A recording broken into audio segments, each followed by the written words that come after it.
السلام علیکم ناظرین، کہیے کیا حال ہے؟ امید ہے آپ اچھے ہوں گے ایز یوزول۔ باقی سب گھر والے ہو رہے ہیں تیار، اور میں ہو چکی ہوں سب سے پہلے تیار جی۔ اور میں نے سوچا کہ ابھی میرے پاس جو ٹائم ہے باقی لوگوں کے تیار ہونے تک، میں آپ سے تھوڑی گپ شپ کر لوں، کیونکہ میں سوچتی رہتی ہوں کہ میرا اگلا ٹاپک آپ سے بات چیت کرنے کا، آپ سے گپ شپ کرنے کا کیا ہونا چاہیے۔ اور کسی وقت میرے دماغ میں بہت ہی اچھے اچھے خوبصورت ٹاپک آتے ہیں، لیکن سم ٹائمز میرے پاس کاغذ پینسل نہیں ہوتا اور میں لکھ نہیں پاتی ہوں، اور کئی دفعہ اگر میرے پاس کاپی پینسل ہوتا ہے تو میں لکھ بھی لیتی ہوں، جو کہ میں اکثر آپ کے ساتھ شیئر بھی کرتی رہتی ہوں۔ تو میں نے ایک جگہ پہ پڑھا تھا، مجھے یہ بات اچھی لگی اور میں نے سوچا میں آپ کے ساتھ بھی شیئر کروں۔ وہ بات کچھ یوں تھی کہ ہم لوگ جب کسی کی بات سن رہے ہوتے ہیں تو ہم اس طاق میں ہوتے ہیں کہ ہم فوراً اس کا جواب دیں، یعنی پوری بات سننے سے پہلے ہی ہم اپنے دماغ میں اخذ کر لیتے ہیں کہ ہم نے اس کا جواب کیا دینا ہے۔ جی، یہ بات مجھے اچھی لگی، اور اس کے بعد میں نے یہ نوٹس کرنا شروع کیا کہ واقعی ابھی پوری بات آپ کے منہ سے نکلی نہیں ہوتی تو اگلا آپ کو اپنی رائے دینا شروع کر دیتا ہے۔ اس چیز کو میں نے فیل کیا اس بات کے پڑھنے کے بعد، اس لیے میں نے آپ سے کہنا کہ کتابیں ہمیں بہت کچھ سکھاتی ہیں۔ کتاب میں لکھا ہوا کوئی ایک جملہ آپ کی زندگی بدل سکتا ہے، آپ کی سوچ کا رخ بدل سکتا ہے۔ میں نے جب یہ بات پڑھی تو مجھے واقعی اس کے بعد میں نے فیل کرنا شروع کیا، مجھے احساس ہوا کہ ایسا ہوتا ہے۔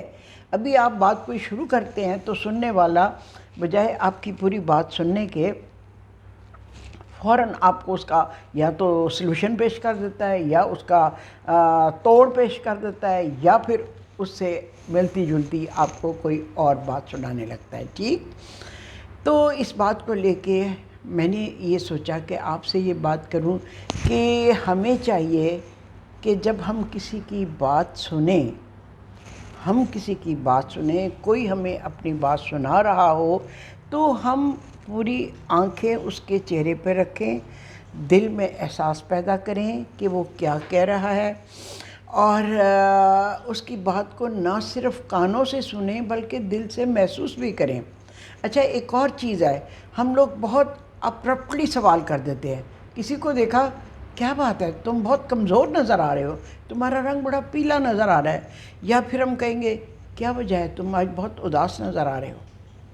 بجائے اس طرح اپرپٹلی کوئی سوال کرنے کے، اگر میں اس میں خود کو بھی شامل کر رہی ہوں، میں سے آپ کو نصیحت نہیں کری بلکہ ہم اپنی عادتوں کو سدھارنے کے بارے میں بات کرنا چاہ رہے ہیں۔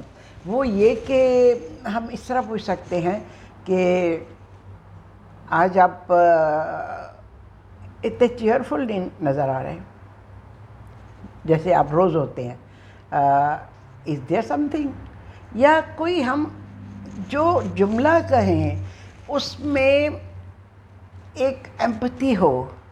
ایمپتھی اور سمپتھی میں بڑا فرق ہے۔ ایمپتھی ہوتی ہے دل سے کسی چیز کو محسوس کرنا، اس کے لیے آپ کو الفاظ کی بھی ضرورت نہیں ہوتی، وہ آپ کی آنکھیں بول دیتی ہیں، آپ کا ٹچ جو ہے وہ محسوس کروا دیتا ہے اگلے کو۔ کوئی بہت دکھی ہو، آپ اس سے کچھ بھی نہ کہیں، اس کے قریب بیٹھ کے جسٹ اپنا ہاتھ اس کے اوپر رکھ دیں، اس کے ہاتھ پر اپنا ہاتھ رکھ دیں، یہ آپ کی ایمپتھی ہے۔ آپ کے سارا احساس، آپ کا جو احساس محسوس ہو رہا ہے اس کی دکھ کا، وہ اس میں ٹرانسفر ہو جائے گا۔ ٹھیک ہے، تو کبھی کبھی کوئی میں ایسا فقرہ پڑھتی ہوں کسی کتاب میں سے جو مجھے بہت اپیل کرتا ہے، اسٹرائک کرتا ہے، تو میرا دل چاہتا ہے کہ میں آپ کے ساتھ شیئر کروں۔ ٹھیک ہے، اور فوری طور پر کسی سے کوشچن کرنے کی بجائے ہم اس سے اگر نرم لہجے میں بات کو ذرا نرم طریقے سے کریں گے تو بہت اچھا لگا گا۔ اچھا، میں آپ کو اپنی پرسنل مثال دیتی ہوں کہ پہلی ملاقات میں کبھی کسی سے پرسنل سوال نہیں پوچھنا چاہیے. مجھے اس کا ایکسپیرینس ہوا جب ہماری ملتان پوسٹنگ ہوئی, تو ابھی میرا خیال ہے 2-4 ہی دن ہوئے ہوں گے, میری کسی سے جان پہچان نہیں تھی, کچھ نہیں تھی. تو وہاں کا جو کمشنر یا ڈی سی تھا, اس نے ڈنر پہ بلایا, اور بھی کافی لوگ تھے, لان میں ڈنر تھا. اب نیچرلی نئی جگہ پہ آپ جاتے ہیں, آپ کے پاس کوئی بیٹھا ہو تو اس سے گفتگو کا سلسلہ شروع کرتے ہیں, جس میں یہ ہوتا ہے مدعا کہ کیا اس کا جو ہسبینڈ ہے وہ سرکاری ملازم ہے یا کوئی بزنس مین ہے, ذمہ دار ہے, کیونکہ پھر اس سے آپ کا ایک لنک سا قائم ہو جاتا ہے. ٹھیک ہے, میرے قریب اچھی ڈیسنٹ سی گریسفل عورت بیٹھی ہوئی تھی, ینگ عورت. تو میں نے اس سے پولائٹلی پوچھا کہ آپ کے ہسبینڈ کیا کرتے ہیں؟ تو میں آپ کو کیا بتاؤں, اس کے چہرے پر میں نے جو دکھ کی ایک لہر آتی ہوئی دیکھی, تو وہ کہنے لگی کہ ان کے ہسبینڈ کا 3-4 مہینے پہلے سڈن ڈیتھ ہو گئی. او مائی گاڈ, مجھے اتنا افسوس ہوا کہ میں نے یہ کیوں سوال ان سے پوچھا. اور یا پھر اگر آپ کسی سے فوراً پہلی ملاقات میں پوچھتے ہیں آپ کے کتنے بچے ہیں, اگر اس کے بچے نہیں ہیں یا خدا نخواستہ اس کے بچے کی ڈیتھ ہو گئی ہوئی ہے یا کوئی اس کے ساتھ ایسا مس ہیپ ہو گیا ہوا ہے, کوئی accident, some thing like this, آپ سوچیں کہ اس کے دل پر کیا گزرے گی اس لمحے کہ وہ ایک اچھی محفل میں آئی ہے اور آپ اس سے یہ ایک سوال پوچھ کے اس کو دکھی کر رہے ہیں. تو اس کے بعد میں نے یہ اصول اپنایا کہ پہلی دوسری ملاقات میں کبھی کسی سے میں پرسنل سوال نہیں کروں گی, نہ اس کے میاں کے بارے میں پوچھوں گی, نہ بچوں کے بارے میں پوچھوں گی, نہ کوئی, بس ادھر ادھر کی اچھی اچھی باتیں کریں گے, لیکن میں پرسنل بات نہیں کروں گی. ہمارے ہاں ایشیا میں ہماری خواتین کی بہت کوشش ہوتی ہے کہ پہلی ملاقات میں آپ کے بچے کتنے ہیں, کتنے بیائے ہوئے ہیں, بیٹیاں اگر ہیں تو بیٹا کوئی نہیں ہے. ایک مجھے سوال اتنا یہ عجیب لگتا ہے کہ اگر ایک خاتون نے کہہ دیا ہے کہ اس کی 2 بیٹیاں ہیں, لیکن پوچھنے والی کہے گی 2 بیٹیاں ہیں, بیٹا کوئی نہیں ہے. پھر نیچرلی جب وہ کہہ رہی ہے کہ 2 بیٹیاں ہیں تو بیٹا نہیں ہوگا نا, تو یہ پوچھنا کیا ضروری ہے. یہ سوال بہت لوگوں کو میں نے کرتے دیکھا ہے. اور لوگوں کو احساس کرنا چاہیے کہ ہم کسی کے ذاتی جو ہے نا پرسنل افیئرس یا ذاتی چیزیں جو ہیں ان کو کم از کم جب تک آپ کی بہت دوستی نہ ہو جائے اور وہ خود سے نہ کچھ بتائیں, نہیں کہنا چاہیے. یا پھر اگر کسی کی بیٹی آپ نے دیکھی ہے جس کی ایج ہو چکی ہے ذرا زیادہ, ابھی تک اس کا رشتہ نہیں ہوا, او مائی گاڈ, بھی نہیں ہوا ہوگا تو نہیں ہوا نا. یہ پوچھ کے آپ نے احساس ضرور دلانا, ہم نے احساس ضرور دلانا. میں خود کو بھی اس سے مبرہ نہیں کر رہی, میں کہتی ہوں ہم لوگ ایسے سوال پوچھتے ہیں. تو آج میں سوچ رہی تھی کہ کبھی کبھی کوئی فقرہ آپ کو کتنا انسپائر کرتا ہے, اچھا لگتا ہے. تو اس تھوڑا سا ٹائم جو باقی گھر والے تیار ہو رہے ہیں اس میں میں نے سوچا کہ میں آپ سے ایک چھوٹی سی یہ بات ہے, چھوٹا سا ٹاپک ہے, چھوٹی سی فیلنگ ہے, ایمپتھی ہے, سمپتھی ہے, پرسنل سوال ہیں, اس کے بارے میں کچھ بات کروں.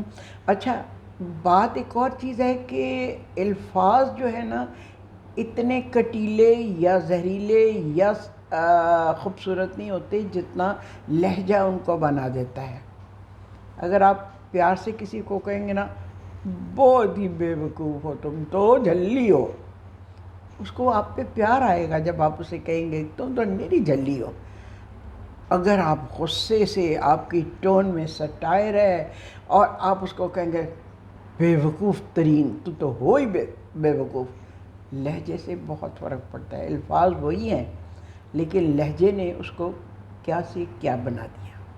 ٹھیک ہے, تو ہمیں ان چھوٹی چھوٹی باتوں کا خیال رکھنا چاہیے, ان چھوٹی چھوٹی چیزوں کا احساس کرنا چاہیے, کیونکہ ہمارے چھوٹے سے سوال just for nothing, just for curiosity پوچھنے سے کسی کے دل پہ کیا گزرے گی اور اس کو کیسا محسوس ہوگا, اس بات کا ہمیں ضرور دھیان رکھنا چاہیے.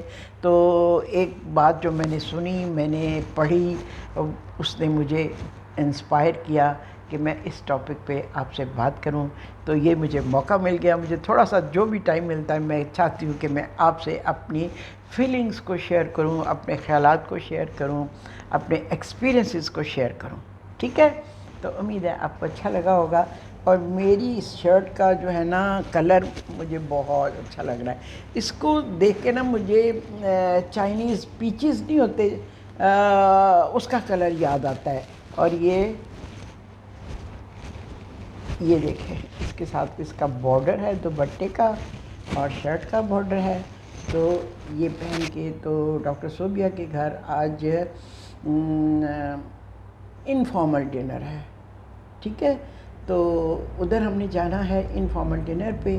تو میں نے سوچا کہ میں آپ سے کچھ تھوڑی سی گپ شپ کر لوں. اگر میری بات آپ تک پہنچتی ہے اور آپ اس کو اپریشیٹ کرتے ہیں تو مجھے بہت خوشی ہوتی ہے، مجھے بہت اچھا لگتا ہے.